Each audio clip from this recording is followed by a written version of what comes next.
I'm going to run this meeting by myself tonight, y'all. I move we adjourn. I'm sorry. That was the clear tip.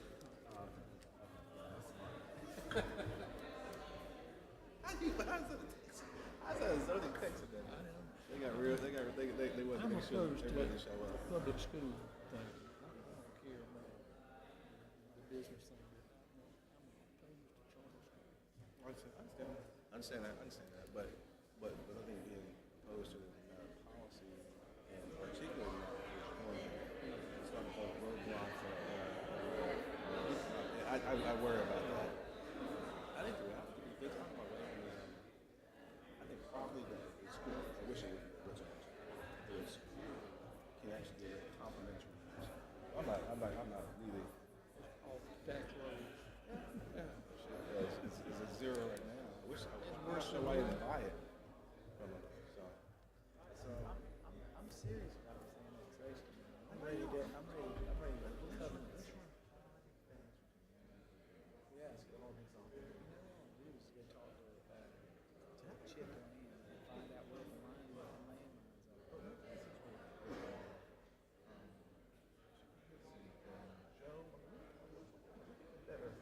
more aggressive. Kind of get more city folks. I ran into Stephanie Sutton, but she can't say enough about her. How about you? Yeah, she said this is a person that y'all need to work with. Yeah.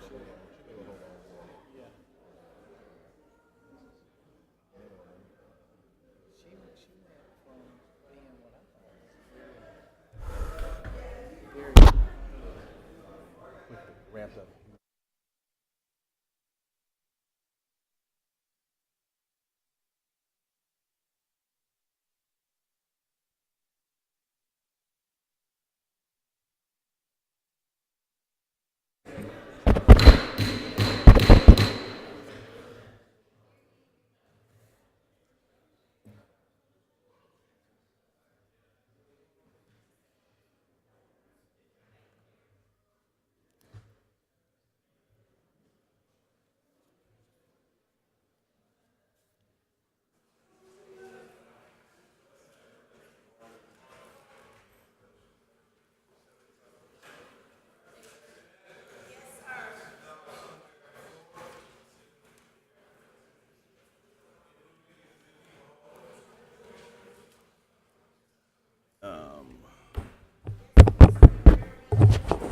All right. Madam Clerk, would you please call the roll? Certainly. Good evening. Mr. Rickaman? Here. Mr. McDowell? Mr. Duval? Mr. Vine? Mr. Davis? Here. Mayor Benjamin? Thank you.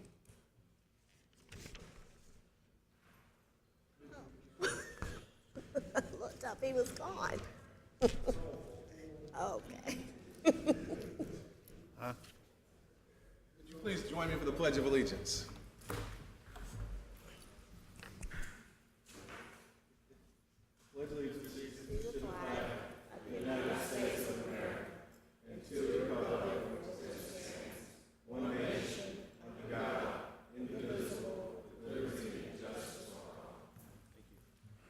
Councilman, would you bless us with a word, my friend?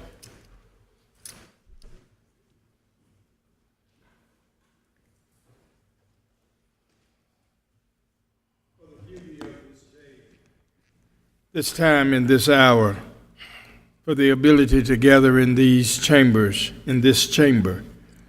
We simply ask that thou would touch us individually and collectively, allow us to sense and to feel the wonderment of your presence. Bless this our city, bless this our council, and each person that has an integral part in what takes place in this city of ours. We ask it and claim it in your name. Amen. Amen. Thank you, Rick McDowell. City Manager? Yes, sir. Mayor Benjamin, we would ask that you all adopt the agenda as outlined, correcting the title to item 29 to read the 2018 National Fire Prevention Month Proclamation. Thank you. Is there a motion? So moved. Is there a second? All right.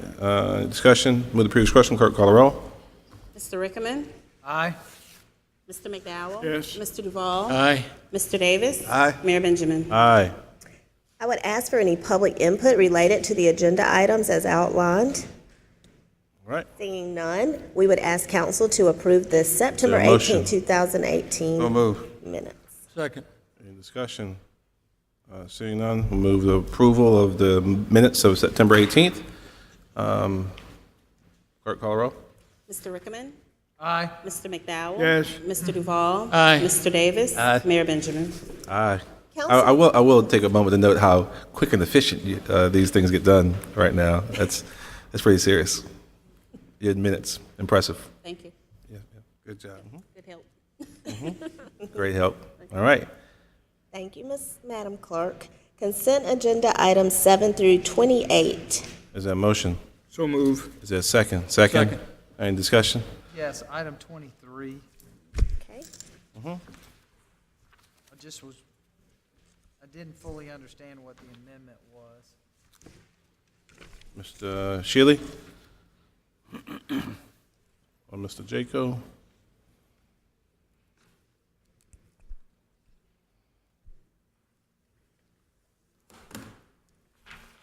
Yes, sir, Councilman, this is a contract amendment for the professional services for our AMI project. We're in negotiations right now with the lowest responsive or best responsive, most responsive proposer for implementation services and construction. This is for the professional oversight on the construction administration of the $43-some-odd million project, and also the observation services through staff augmentation to watch the meters going in, to do the quality control, those sorts of things. I guess what threw me off is it says amendment number 2. Yes, sir. Yes, And sir. then it has an original budget amount of exactly the same amount that we're paying them. So I was a little confused at the way it was listed. It's on. Yeah.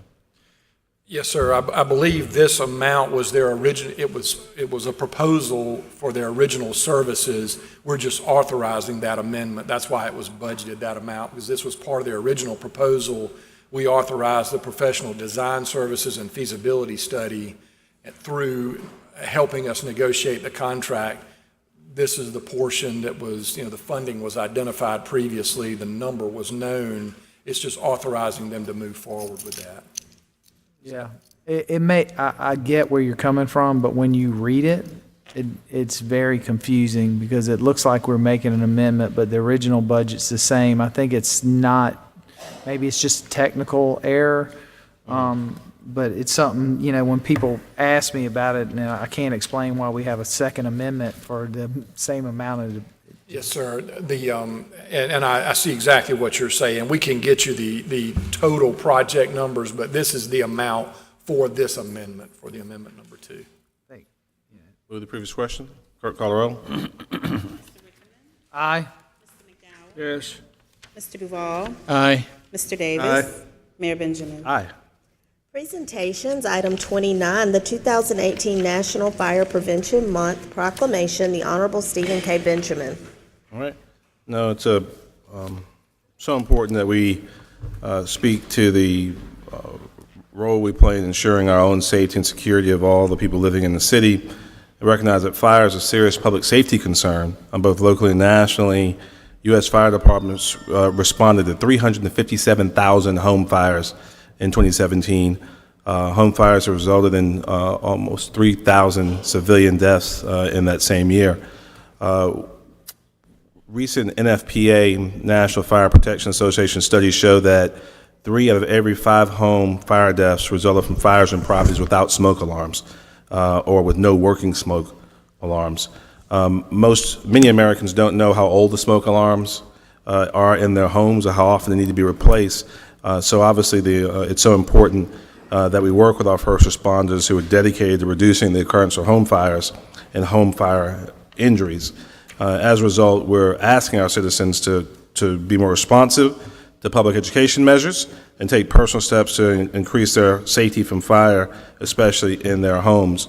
The 2018 Fire Prevention Month theme is Look, Listen, and Learn, and effectively serves to educate the public about the vital importance of maintaining smoke alarms in their homes and creating and practicing home fire escape plans.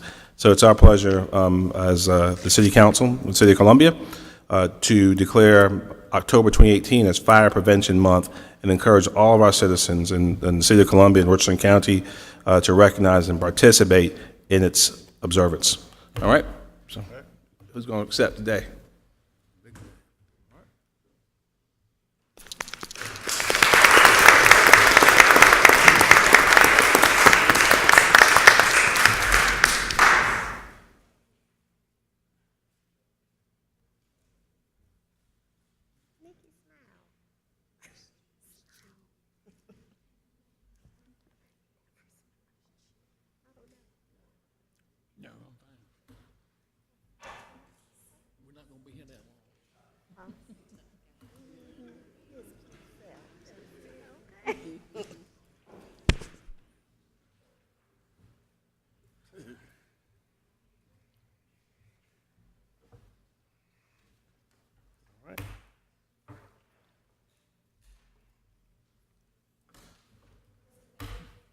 Your next proclamation is the National Cybersecurity Awareness Month proclamation. Thank you, ma'am. I'm obviously recognizing the vital role that technology has in our daily lives. I'm not sure we can live without it, and certainly the importance it has in the future of our nation. We all seen that critical infrastructure sectors are increasingly relying upon information systems to support financial services, telecom, transportation, utilities, healthcare, and emergency response systems. And the use of technology enhances the education of all ages of students, providing them with access to educational and research materials. We recognize that the internet and technology users face an increasing threat of malicious cyber attacks, significant financial and personal privacy losses due to identity theft and fraud, and that our role in maintaining the security of cyberspace is a shared responsibility in which each of us plays a critical role. We're proud to join a coalition of private companies, nonprofits, and government organizations to raise awareness about cybersecurity among all technology users, helping us all to stay safer and more secure online. So on behalf of the City of Columbia and all our members of City Council, we want to hereby proclaim October 2018 to be National Cybersecurity Awareness Month, and urge all of our citizens to do more, do as much as we can possible to do to protect ourselves online. And Terrence, you going to accept this? All right.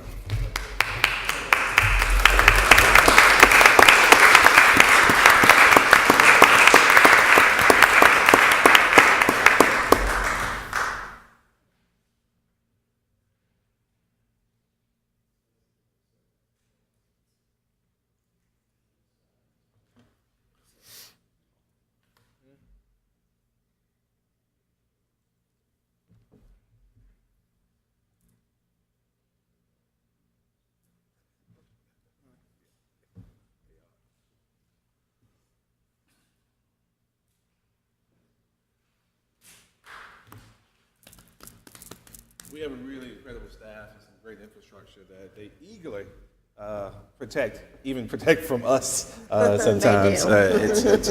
Do great work. So thank you so much. Thank you to Terrence and his team. The next item, Mayor Benjamin, is the National Pregnancy and Infant Loss Remembrance Month. The Honorable Mayor Stephen K. Benjamin. Sure. And normally Ms. Devine is present. No, she couldn't be with us today. And she asked us to give everyone her regards. Whereas Pregnancy and Infant Loss Remembrance Day is an annual Remembrance Day that's observed in the U.S. and Canada on October 15th, and whereas it's a day of remembrance for pregnancy loss and infant deaths, which include but is not limited to miscarriage, stillbirth, SIDS, or the death of a newborn, and whereas according to South Carolina Vital Records data and statistics of the past 20 years alone, the infant mortality rate in South Carolina has decreased by 26.3%, and whereas though we've made significant strides in the promotion of women's health and infant health care during and after pregnancy, South Carolina's infant mortality rate remains higher than the U.S. rate of 5.9 deaths per 1,000 live births. And whereas the 2016 infant mortality rate in South Carolina did not change from 2015, it remains at 7.0 infant deaths per 1,000 live births. And whereas the loss of a baby remains a sad reality for many families and takes a serious toll on the health and well-being of families, as well as our community and the nation as a whole. And whereas recognizing Pregnancy and Infant Loss Remembrance Day will enable the citizens of Columbia to consider how they can meet the needs of bereaved mothers, fathers, and family members, and work to prevent the causes of these deaths. And whereas the City of Columbia appreciates the hard work from groups such as Naomi Circle to help parents who have experienced the loss of a baby in pregnancy or infancy, now therefore I, Stephen K. Benjamin, Mayor of the City of Columbia, along with my fellow members of City Council, do hereby proclaim the month of October 18 as National Pregnancy and Infant Loss Remembrance Month in the great city, and urge our fellow citizens to recognize and participate in its observance.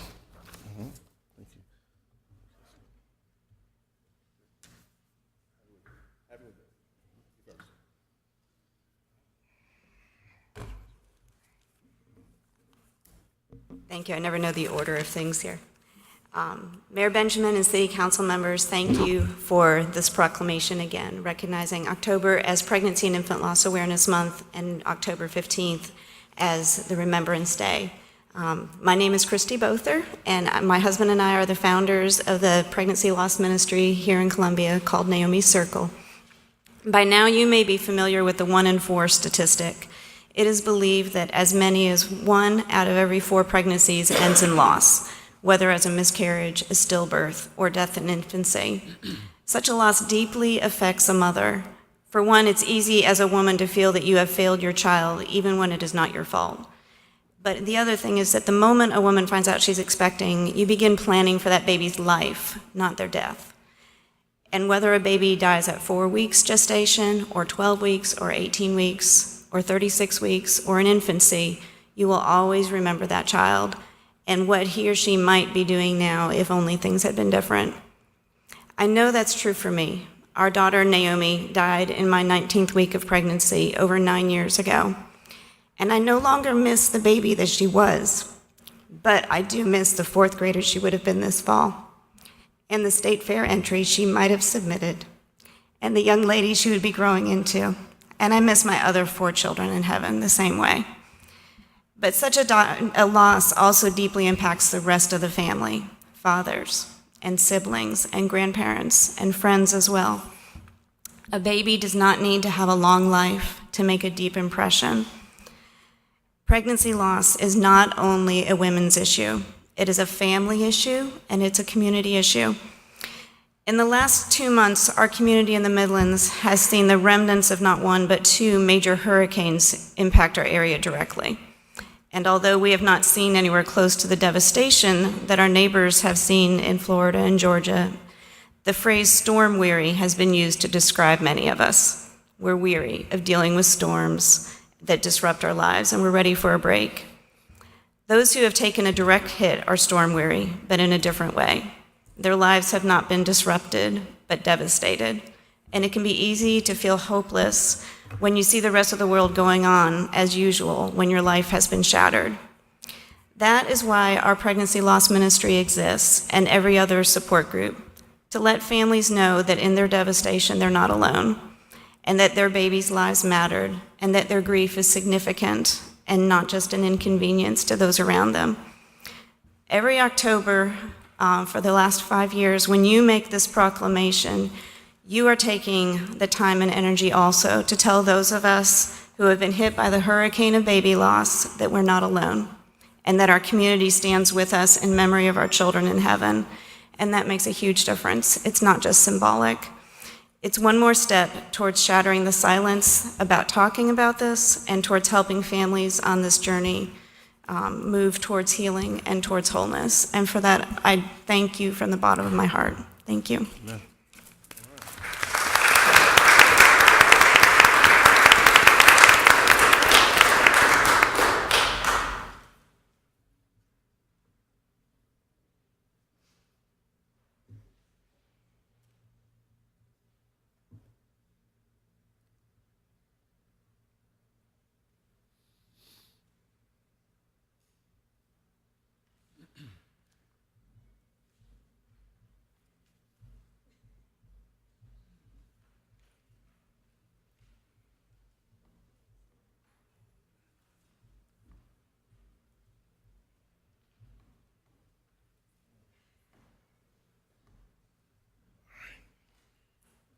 City Manager.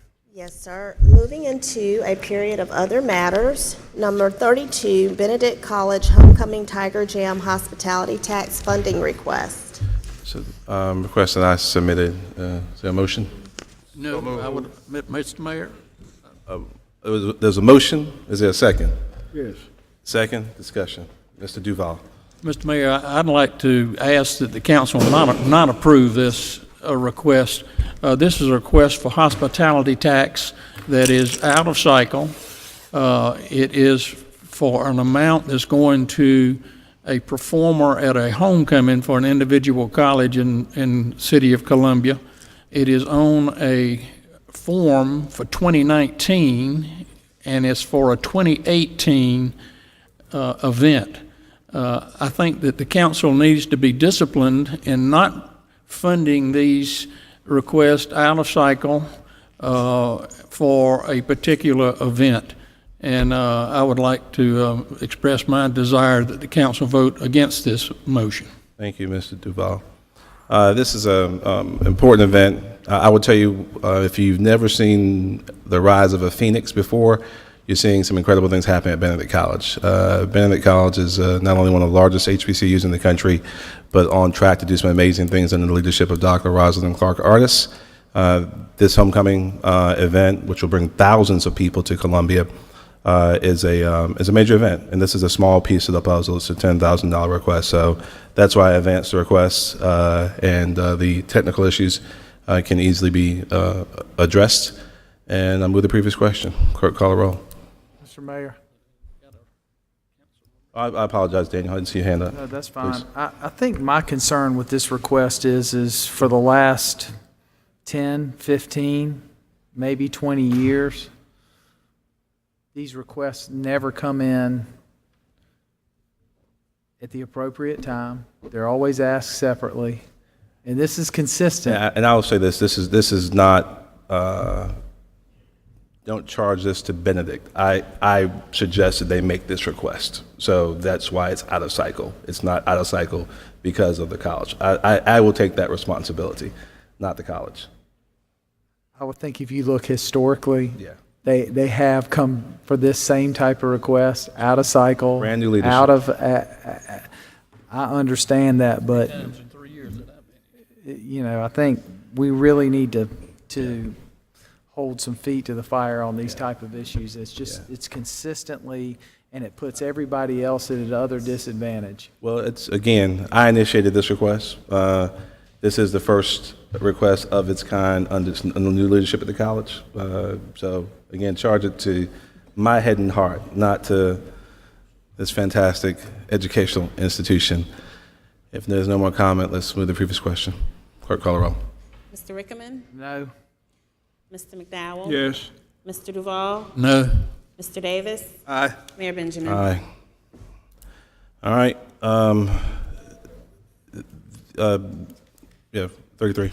Item 33, council is asked to approve the establishment of a neighborhood-wide 25-mile-per-hour speed limit in the Shandon neighborhood as requested by the Public Works Department. Have we engaged with the neighbors on this and neighborhood associations and gotten support and endorsement They or are comment the, or impetus feedback? for it, Mr. Mayor. The neighborhood requested it. Okay. Robert. Yes. All of the neighborhoods, Shandon, Wells Garden, I asked those questions too. The All the other- neighborhood that requested this is Shandon, and they voted as a Shandon neighborhood group to approve this. and this is They're what prepared for what the tickets. confines of what are the borders? What are we talking about? Rosewood to Hardin, Blossom. Divine or Old Shandon as well, or no? I think it's just the Shandon neighborhood group. I didn't bring the map, but it's Hardin. So generally Hardin, Rosewood, Blossom Rosewood. to Kilburn or I to. don't think it goes to Kilburn. I think it stops at Sims, I believe. All right. And is that the request of the neighborhood association? Okay. All right. We're going to be looking at this again in a few weeks or months. When the tickets come out. All right. Is there a motion? I would move to approve it. Motion by Mr. Davis, second by Mr. McDowell. Is that fair? I'll second. Is that correct? All right. Move the previous question. Clerk, call the roll. Mr. Rickerman? Aye. Mr. McDowell? Yes. Mr. Duval? Aye. Mr. Davis? Aye. Mayor Benjamin? I do think this is an important move towards greater pedestrian and bicycle safety in Shandon. So, all right. Item 34, the Community Development Block Grant Disaster Recovery Action Plan Amendment Number 3. Ms. Gloria Saeed, Community Development Director. Good evening, Mayor Benjamin, members of City Council. Community Development is presenting this evening a request for approval for a substantial amendment number 3 for our CDBG DR Disaster Recovery Program. And there are 2 issues that have brought the need for us to do a substantial amendment, including the changes to the Hazard Mitigation Grant Program, which is HMGP, Local Cost Share Match Program, and the elimination of CDBG program income contribution of $1 million to the Minor Repair Program. This substantial amendment is currently out for public comments, and that comment period is due to expire on October 19th. And what we're asking for this evening is the approval of council for us to go ahead and submit the substantial amendment 3 to HUD once the public comment period is over. Any questions of Ms. Saeed? Is there a motion? Move approval. Is there a second? Second. All right. Any discussion? Seeing none, we'll move to the previous question. Clerk, call a roll. Mr. Rickman.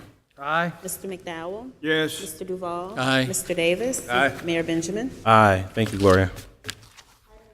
Item 35, the State Health Plan Update. Ms. Pamela Benjamin, Chief of Staff, Human Resources Director. Good evening, Mayor and Council. I'll try to make this quicker than it was at your work session. So just want to take this opportunity at the council meeting to remind everybody that in an effort to manage costs and provide quality health care to our active employees and our retirees, that the City Council approved several months ago that the city go to the state health plan to provide those benefits for us. And so I wanted to make sure that employees and retirees were aware that that decision had been made, and just kind of go over a couple of things so that everybody is all on the same page as far as what's going to happen with our benefits in 2019. So the state health plan provides a lot of benefits. Here's a listing of those benefits that it provides: everything from health, dental, vision, life insurance, and long-term disability, Money Plus and Vision Care Plus program. So those are some of the benefits that are offered. You'll see in the different categories that certain benefits are offered to full-time employees, and retirees are offered some benefits as well. All of these are elective. Employees have the opportunity to sign up for whichever ones they feel best meet their healthcare needs. So those are the plans that are available, or the benefits that are available. So what I wanted to do is communicate to employees and retirees that we'll be going through a new group enrollment session in November. That session will be the opportunity that employees have and retirees have to learn about the new benefits that are coming up in 2019, and to make sure they understand so they can make their choices for what benefits themselves and their families have. So just, of course, everybody's always concerned about premiums. These are the active employee premiums. We've sent out emails and information to active employees to let them know what the new premiums will be for the new year. And so these are those premiums. We're also in the process of sending information to retirees so that retirees are aware that we're going to the state health plan. We will no longer have Blue Cross Blue Shield and be fully self-insured, and we will also no longer have the United Healthcare supplement that we've been offering to our post-65 retirees. So PIBA determines retirement eligibility, whether they're eligible for insurance or not. And then once they make that determination, then an employee will either be able to pay the subsidized premium or will be able to pay a non-subsidized premium. The key here is that we have to give access to our health plan to any person that retired from the city of Columbia, or who had significant career service with the city of Columbia. So this little chart shows you that if you've had at least 20 years of service, you had to be offered coverage with the city of Columbia. So we're giving them access. We're sending out a mailer to all of those individuals. The ones that are currently on our retirement insurance will be able to get a subsidized premium that they pay. The ones that are going to just gain access who haven't had coverage before, they will have an unsubsidized premium that they will pay. And just to kind of outline how that's determined, if they're a retiree and they were on our insurance, like I said, either as an active person or a retiree as of 12/31/2018, they were employed prior to 6/30/2009 and had 20 years of service, or after 7/1/2009 and had 25 or 28 years of service, they'll be able to pay the subsidized premium. So the city will be paying a portion of that premium. The city is already going to pay our portion with the active employees as well. So that's also covered in our cost. The retirees that are not eligible for the subsidy will be those that we have to give access to because they've worked with us, like I said, at least 20 years and had their last 5 years consecutive and in a permanent position. So let's look at what these premiums look like. So again, like I said before, we're sending out mailers to all of our retirees. So they'll have a insurance advantage booklet, and they'll also have the premium sheets so they know what the rates are. Ms. Benjamin, Yes, sir. these rates, just to be clear, since you're on the camera, are monthly rates, not pay period rates. Absolutely. These are monthly rates. As you can see, that 97.68, 253 and 36 cents, those are actually the rates that active employees pay. In my previous slide, we divided that by per pay period because it's easier for people to understand that and they can know what their paycheck's going to look like. I just wanted to make sure anybody. I'm glad you made sure I clarified that. So as Councilman Rickman said, these are monthly rates, and as you can see, there's the subsidy rates for the pre-65 and the post-65, and then there are those rates that are non-subsidized. So those non-subsidized rates would be the total amount, the employee's portion and the employer's portion that retiree would have to pay. And that would be those retirees who don't currently have coverage with us, but because we're going to the state health plan, they've had 20 years of service with us, 5 years consecutive, then we would have to offer them access to the coverage. Does anybody have any questions about that? Just for further information, PEBA sets the premiums for active employees, and so we would be subject to whatever the PEBA premiums will be, and those are the premiums they set for 2019. Those might be subject for change. Next year, if PEBA decides to increase those premiums, then we would see an increase in our premiums as well. One note that I'd like to make is that a local subdivision, which is what the city is, has the right to set premiums for your retirees. And so we've agreed to set those premiums for our pre-65 retirees the same as our actives for this year. So everybody needs to understand also that those retiree rates could change every year as well. So we'll have to go through a process every year of evaluating what we'll charge. Well, these will stay for 2 years, correct? Well, what will happen is the subsidy rates will be whatever PEBA charges for our active employees, if that's what we decide to do. Remember, with the local subs, you can change the premiums every single year. So what you're probably asking about, Councilman Rickman, is that we will have this set rate is a baseline for us. After a year of being in the state health plan, they will give us what they call an experience rate. Which would be 2020 at this point. Exactly, which will be 2020. So in 2020, it may be that our claims history shows that we had a lot of claims, a lot of high dollar claims, and they're going to pass some of that cost off to us. And so they would come back and say, we're going to increase, the rates that we're charging you by 4%. I'm just giving an example because your claims were so high or at a certain rate. And at that time, we would have to decide whether or not what premiums we're going to charge our retirees based on that increased experience rate. But right now, these are baseline set premiums that PEBA has that we're following that PIPA has established. Any other questions on that? So we are going to do a lot of education for our active employees and our retirees. We're going to start having education and enrollment sessions in November. They're going to start November 1st.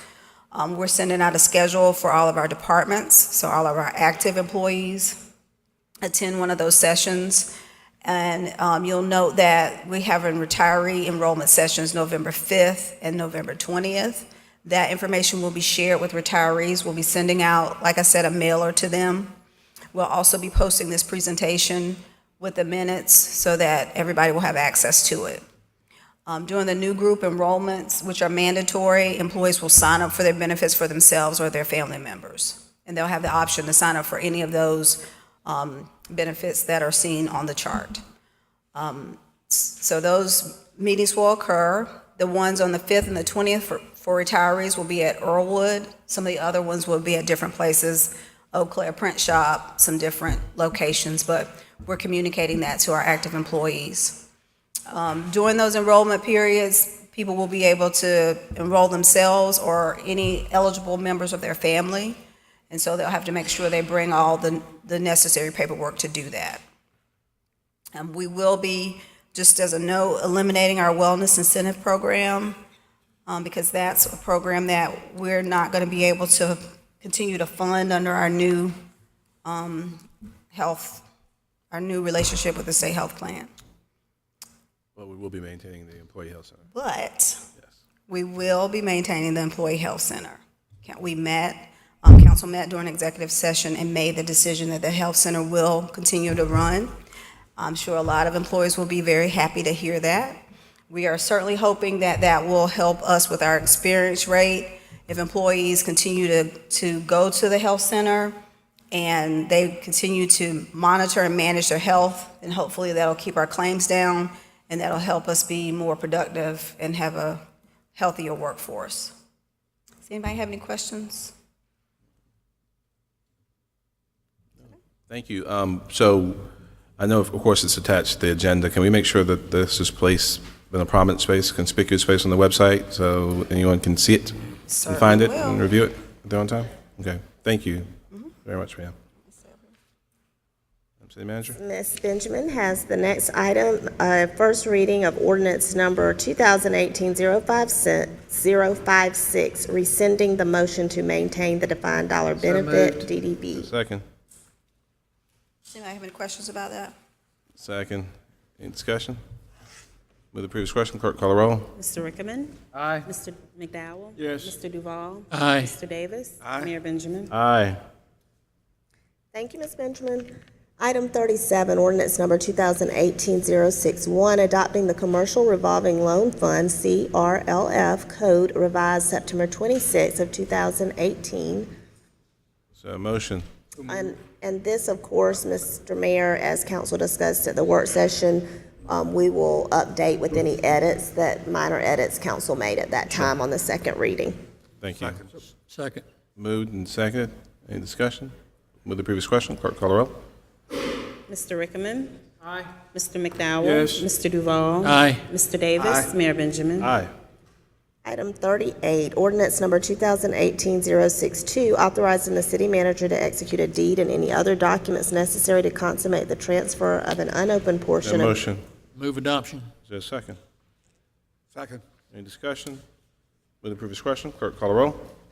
Mr. Rickman. Aye. Mr. McDowell. Aye. Mr. Duval. Aye. Mr. Davis. Aye. Mayor Benjamin. Aye. Any matters from the work session that need to be brought up? No, sir, no additional items. All right. Any reports from committees or referrals?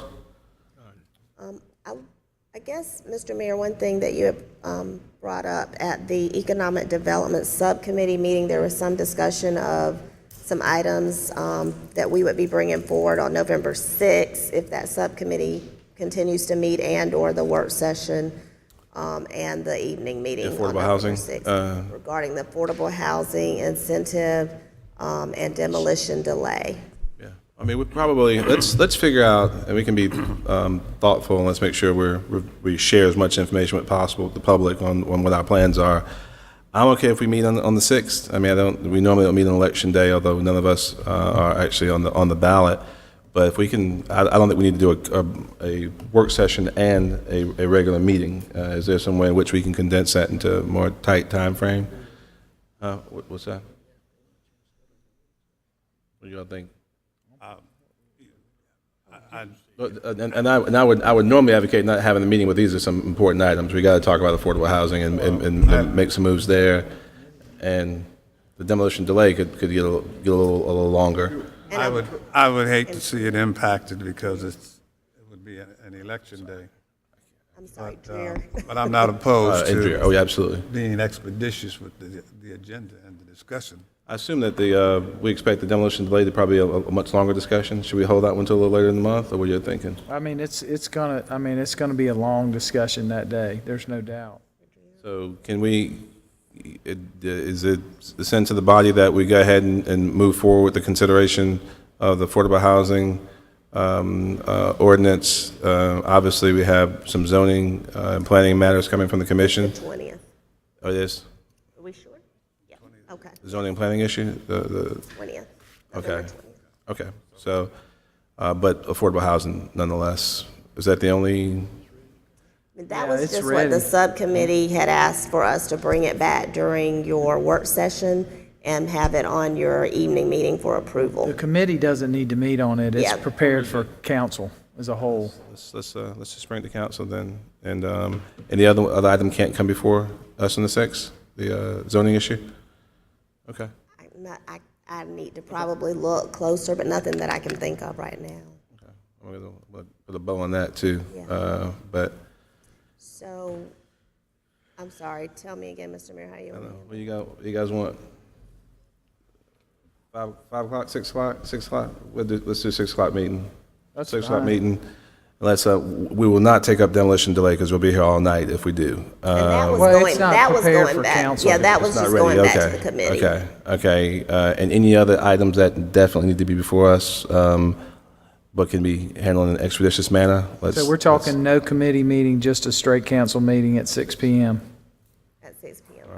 So you all will just work through the affordable Teresa? housing with your colleagues and Juris have it. Doctor's behind you, so. Ms. Knox is asking if we'll have executive session on the 6th, Sure. just a short one. So 5 o'clock. 5 o'clock. 5 o'clock. 5 o'clock. 5 o'clock executive session, 6 o'clock Yes, ma'am. meeting. Okay. And you want affordable housing on there for discussion only or for also for approval? action, For action. action, okay. Well, for action, I said approval. All right. Sorry. In your consideration. All right. All right. If there are no other items, we have some citizens who signed up to speak. So let's, Madam Clerk, you good to go? We have Mr. Alan Browning. He just walk out? Okay. All right. We'll keep on. Miss, is it Reggie Solis?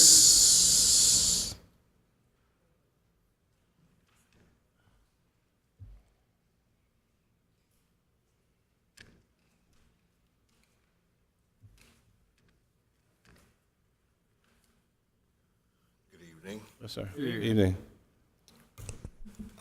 Dear gentlemen of the City Council, I'm Reggie, Director of Needful Things that provides informational services to the homeless to help them survive being homeless. I'm also a board member of Homeless Helping Homeless, an advocacy group for the homeless. At United Way, I am a steering committee member for the Meal Share Program and a member of the Midlands Area Consortium for the Homeless, or MOC. I'm here to hopefully see some changes in the ways Columbia's homeless community is treated. I don't expect an answer to these concerns tonight, but will return next month to find out if these items are something that you can help make a change in. The first question, during Hurricanes Florence and Matthew, why was the inclement weather center not open? These were very serious storms that killed people. I think it was serious enough that we owe it to those that have no shelter to protect them. Oh, yes, sir. Is that? Item 2, I brought copies of the next 2 items, news articles for each of you. I don't expect you to read them right now, but I hope that you will take the time to read them and consider them carefully. The first one being, on September 4th, 2018, in the case of Martin versus the City of Boise, the Ninth Circuit District ruled that the Eighth Amendment's prohibition on cruel and unusual punishment bars a city from prosecuting people criminally for sleeping outside on public property when those people have no home or other shelter to go to. The case Martin versus City of Boise dealt with two ordinances in the City of Boise that prohibited sleeping or camping in certain public areas. The court noted that similar to here in Columbia, only has 3 shelters. The shelters are often at capacity and severely restrictive rules for access, and at least 2 shelters force those seeking shelter to submit to intensive Christian indoctrination or face removal. Each week I hear about our own Columbia police telling folks they have to leave Finley Park, so they go to the post office and get woken between 3 and 6 a.m. and told they cannot be there. There is no other place to go. Third, in the case of Los Angeles versus Lavon, Ninth Circuit Court of Appeals archive, did you know Lavon versus LA also determined that the personal possessions of homeless people who have gone to work, gone to shower, or gone to run errands, etc., leaving their possessions on city property are not to be considered abandoned, but are unsupervised. Therefore, they cannot be seized unless they pose an immediate threat to public health or safety or are evidence of a crime or contraband. Again, I hear countless stories of personal belongings being taken and disposed of. Do you realize what things are being thrown away? If you were to lose your home, what would you take with you? Clothes, food, items of personal value, things like the only pictures of family, your parents, kids, friends, relatives you have, maybe a watch or brooch of your mother's or father's, your family Bible. These things cannot be replaced. Indeed. I'm hoping you, our city council, will try to see that those who are less fortunate than the norm are treated with respect and courtesy, not impossible circumstances and possible arrest. Columbia and South Carolina have a reputation for being one of the last cities or states to accept new policy. I like to see the state in which I live to be a leader on these topics, an example to others that we care about our fellow human beings. Thank you. Thank you, Mr. Solis. Give these to her. I'm coming back to you. You didn't miss your turn. Don't worry. You didn't miss your turn. Yeah, thank you. And some of those, if they're posed as questions, we'd be happy to, let's spend some time over the next month getting you answers to them. I do want to make sure I respond to your very initial request. It's the location of the inclement weather center that stopped us from opening it up during the storms. Where it is located right there by the canal, with some of the issues we had at the canal in 2015, would put people in peril if something bad happened at the canal. And that's why we worked with Transitions to make sure Transitions waived its rules so that folks were able to. So I just want to make sure you knew that there's an answer to that question. And I realize that. Okay. But for a number of various reasons, certain people have been banned, and even at those times, not allowed to come in. No, that's not true. On Transitions is opened up the doors to even people who have been banned from Transitions during the storms. But we can talk more about that. But that's the reason why the Inclement Weather Center was not open. The reason we open it, the reason why we fund it, is certainly because of situations, extreme heat, extreme cold, and yes, extreme rain. However, it would not be the right thing to do to put people down there in peril when we have some of these hurricanes. And so we won't do it. Maybe we should try to find a new location. Okay, absolutely. There are a whole lot of things we could do. Maybe we can do some things together. All right? Thank you. Thank you. All right. Mr. Browning.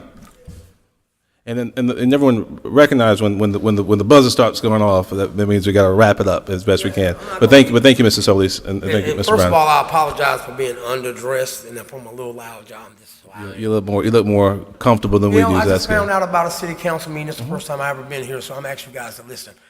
Me and my wife several months ago started an organization called Hearts for the Homeless and Homeless Veterans. I would like to point out that nearly 70% of Americans homeless that you see are veterans that served in the military from Vietnam on down to the recent war. I just wanted to put that out there. I've done the demographics on it. And me and my wife feed at this park. I see this gentleman a lot that just spoke. He was eloquent. I'm not that eloquent, so y'all work with me.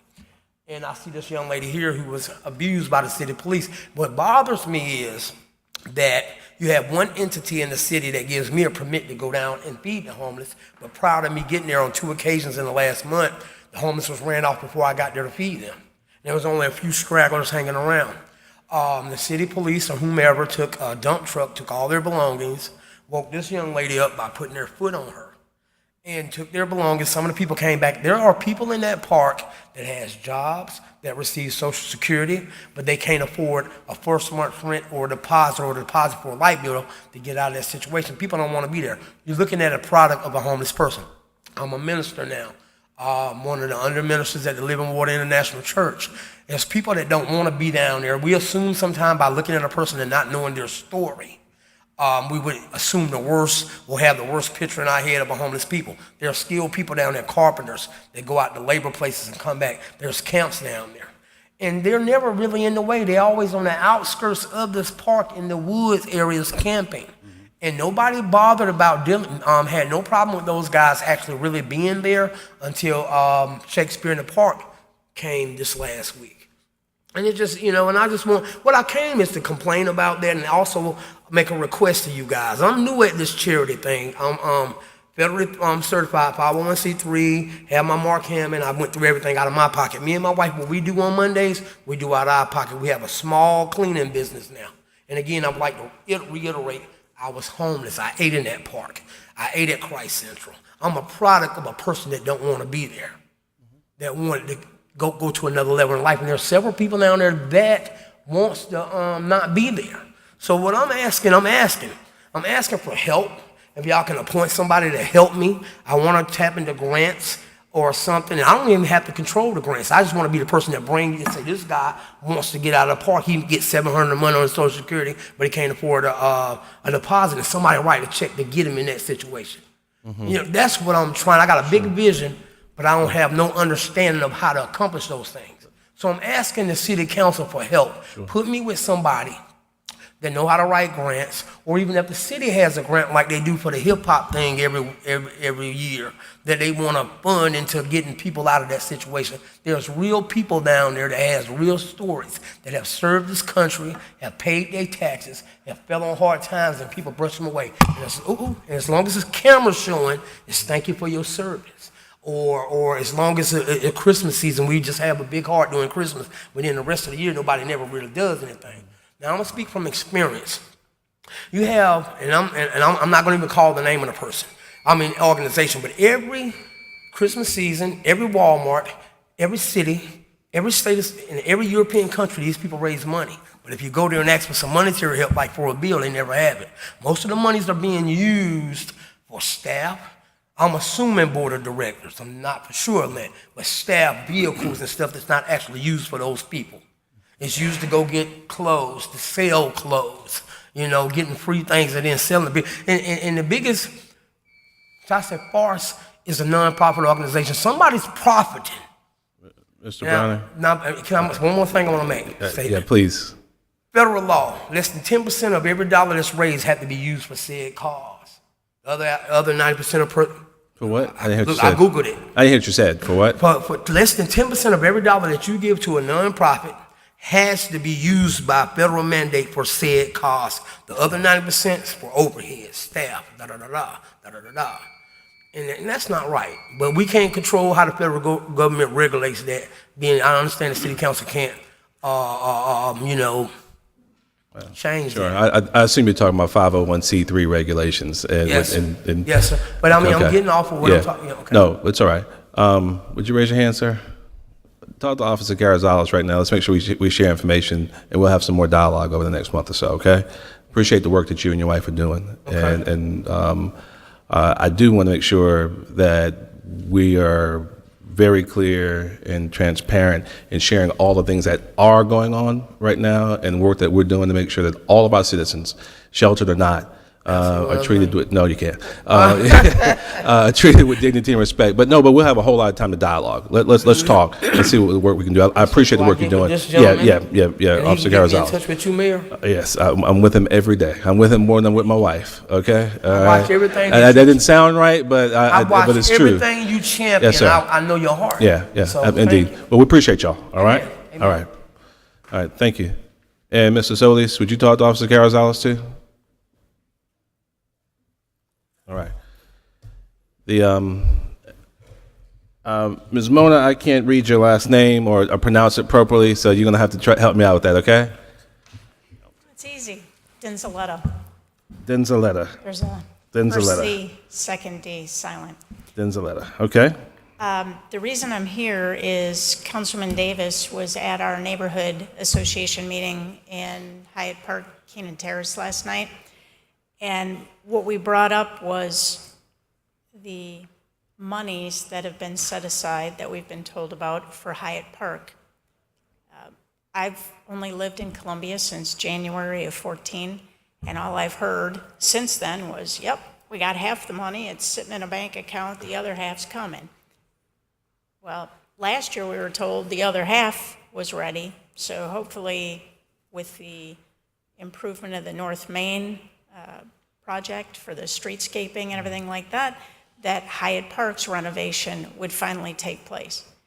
Well, we're starting to hear rumors that the money that had been set aside and the additional money to complete the project, now that's being earmarked for somebody's special project going to Finley Park or something else. So we brought it up last night at our neighborhood association because I live in Keenan Terrace. That park is in the heart of my neighborhood.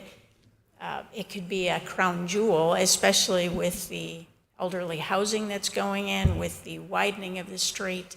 It'd be really nice to have a park that everybody can make use of. And Councilman Davis suggested that we come down here and talk. And on the short notice, you get me. And what I really want to ask you all is, according to my neighbors, they've been hearing this promise for 7+ years. Is the rumor true? Which one? You had a few of them there. A few rumors. Well, the money has been earmarked for Hyatt Park. It has not been moved. No money that has been set aside for Hyatt Park is being dedicated to any other park in the city. But yes, we have had some fairly tight budget years, and we moved forward with the renovations of Orwood Park, Roy Lynch Park, Greenview Park. Which one am I missing? And we're going to continue investing in our park system, yes, including Finley Park, but that will not be to the exclusion of Hyatt Park. We're still moving forward. I think we've got some pretty aggressive designs, and obviously we move forward with some smaller grant-funded projects over there with the pollinator gardening and the community gardens as well. And we're still committed to making that happen. So I would encourage you to not believe the rumor mill, to continue to engage with your councilman. He fights hard for Hyatt Park every year, but it's against the backdrop of just X amount of resources. And we maybe need to spend some time between you all and staff, kind of figure out where we are in this next budget cycle, and maybe you and Randy, if you want to speak to that, Randy specifically, and do so. I don't mean to interrupt you, No, but please. one of the things that we had asked about was even if we could break up, look at the designs in such a way that they could be done in stages so that the money that had been allocated. I think that's what we're doing. I think that's what we're actually doing. Because one of the things that's happened with that lovely streetscaping is they've torn down all the trees that used to kind of beautify along the street. All those are gone, and I think we actually are phasing the project, as a matter of fact. So maybe let the Director of Parks and Recreation speak to it, and let's. that is a request. Yeah, we're going to we did speak, have. as I said, we'll speak to it tonight, and then at the next meeting, Randy and the appropriate staff will also come. I'm just following your orders, Right. sir. No, you, Yeah, as I the said last pro- night, this is your house. Well, let's get some clarity now, and then let's follow up with some more. Mr. Yeah, we're moving forward with phase one development of the project at Hyatt Park, which includes some grant money that we've been creatively been able to secure to open up the daylighting the stream. Where we timeline-wise, path, Randy? amphitheater. So daylight in the stream, walking path, amphitheater. Walking path, green space, sculpture garden, splash pad, playground. Those are some of the things that'll be accomplished. Phase one? Phase one. Timeline-wise, what's the timeline? Well, we anticipated going out on the streets in the next week or two. So that phase, which again encompasses what? Encompasses daylight in the stream, walking path, theater, walking path, amphitheater, green space, sculpture garden, splash pad, and playground. Will be bid out in the next couple of weeks. So Mona, you tell your neighbors that you came to city council and you and Mr. Davis got it done. Ms. Denzaletta, I can't hear you. You speak up. Come on. It's okay. When it goes out for bid, what's the time frame? What would you guesstimate? 30 to 60 days, ma'am, and we'll be happy to come and update you all at the I appropriate think time. that's what we would like, is to have somebody update us. And we'll be happy to do It's that. also important to note that the vast majority, although he doesn't like to hear it and he likes to disagree with me, the vast majority of parks dollars in the city of Columbia over the last several years have all gone to the North Main corridor. Have all, not with. Have gone straight up North Main. So I want folks. That doesn't count for me. I understand. Yeah, but folks like to say that we want more. And the reality is that the vast majority have literally gone to parks up and down that corridor in District 1. District 2, I think wants some money to make some things happen. So, but we're moving forward with Hyatt Park. And we waited 12 years. It would take an action of keeps this taking all the council money. to reallocate funds. District 4 doesn't So need a park. some information that's just You're my thrown councilman, out right? there just doesn't really even make Yep. sense. That's why I'm standing Okay? Yeah. I mean, I'm gonna sit here and so tell maybe you, so this the next staff so the next doesn't move so by money the time you have around. the next council meeting, the bids will be out on the street. Mr. Davis and Mr. Davis can come and share the renderings maybe in a broader way, but tell them it's getting done like it always does. All right, thank you. All right, and the last person, Alana Jackson. Ms. Jackson. Mr. Mayor and City Council, my name is Alana Jackson. I come in reference to your city police department. I am one of the ones that's been homeless, not because I want to be homeless, because life circumstances. However, I have talked to you before on Main Street. However, I've called your office several times, and I do know that you're a very busy person, so I'm very patient. But while I am waiting, I do not need the police department to throw away my belongings. They throw away nitroglycerin for my heart. They throw away my blood pressure medicine. They didn't give us a warning. I said, can I get a warning? To give me some time. They gave me a 1-hour window. If I had some place to put those things at, I would have had them there. And also myself. Never been homeless before, so this is something brand new to me. They cart me from the park at 9 o'clock, tell me to go to the post office that's closed at 9 o'clock. And at 5:30 in the morning, you kicking on me. I am not an animal, and I choose not to be treated as though. However, I have an interview tomorrow at a nursing home. I am an RN, but I have no place, no place to be to make my hygiene right or wherever where I can be and take care of myself as a 52-year-old woman. I don't want to be in Finley Park to stay. I don't want to stay at the post office. But while I'm there, the Office of Columbia Police Department needs to be on one accord. They need to get things together, because that's not what their mission statement states. Their mission statement states that they're courageous, that they're understanding, that they will talk to you, communication, and understanding this stuff. That's not what their mission statement states. And because of the things that their chiefs and different things from a long time ago has done, I really don't trust them. But however, they are the law, and I will obey the laws of the land, because I am a human being. And then, however, when that park was Fontaine Park, I went to preschool at Fontaine Preschool when I was a little girl. I grew up in this area. And it's a whole bunch of things that's going on in the city of Columbia that's not cordial to what it stands for. You understand? You know what I mean? So therefore, like he was saying, as far as the shelters are concerned, I'm not going to transitions because I was bit up by bed bugs. I had to go to the hospital. I had a fever, and I can't go there. So I have to sleep outside. But when I am outside, I would choose not for nobody to put their feet on me. And because I am somebody, I am not an animal again.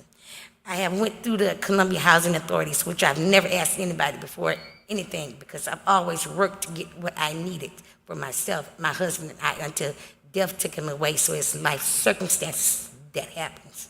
And therefore, I've been on that list for 3 years. They say they have a 5,000 slot window, you know what I'm saying, but they got 1,000 slots that's open. Okay, a lot of those people that's waiting on housing authorities already have a place to where they can go and stay at. I don't. You see what I'm saying? So therefore, I need some immediate help. I need some right now help, sir. I don't need no later on help. I'm 52 years old. I don't want to be in the streets. These people are crazy out here. I walk down Main Street. I can't even get past the sidewalk because they got all these nice restaurants and this, that, and other. I know they didn't give a 52-year-old woman a place to be at. I've never asked the city of Columbia for anything. And I'm asking now that I need to be housed somewhere. I need my things back that the City of Columbia Police Department threw away like I was an animal. They did not care. That man told me, I went to internal affairs on him. That man, how you going to pedestrians act in the park? Now, if I go to somebody's job interview and they see that on my record, but they don't even know what that is. That could be somebody being naked or whatever in the park. I mean, how can I explain that? That could keep me from getting a good job. Have you also looked at Toby's Place, ma'am, as a potential place? I have looked at Toby's Place, but Toby's Place is like Fort Knox. I choose not to be in Fort Knox right now. When he took all my things away, they took it and everything. I've lost my house, I've lost my car, I've lost my husband. Now you're trying to take away my dignity. I'm talking about the City Police Department, Columbia Police Department. And I am somebody. I have looked at that. But I'm talking about I need some right now help. I have an interview in the morning that I could just, really have me a really good job, paying $13 an hour. But I have no place to go.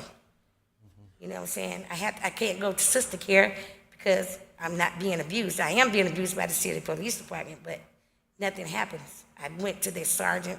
I went to the chain of command. I went to internal affairs. Yes, ma'am. You know what I'm saying? You writing me a ticket for what? Because I haven't done anything to Yes, try to live. we'll talk some, Ms. Jackson. I hope that you'd reconsider transitions and Toby's Place both, as they're both options for sheltering in the interim, as opposed to sleeping in the street. But we'll talk some more about that, okay? All right? And be happy to help you with the housing authority as much as we can too. All right? Okay, so I'm just asking for someone to help me right now. I need some help right now because I need to be at this job in the morning. Thank you, Mr. ma'am. Mayor, we'll right, talk thank you. with you, ma'am. All right, There's all right. some immediate assistance for this evening if you want to stay. Thank you, Ms. Jackson. All right. There are no other citizens who signed up to speak. Is there a motion to adjourn? So move. Second. Moving second, any discussion? Move the previous question, clerk call the roll. Mr. Rickerman? Aye. Mr. McDowell? Yes. Mr. Duval? Aye. Mr. Davis? Mayor Benjamin? Aye. Have a good evening.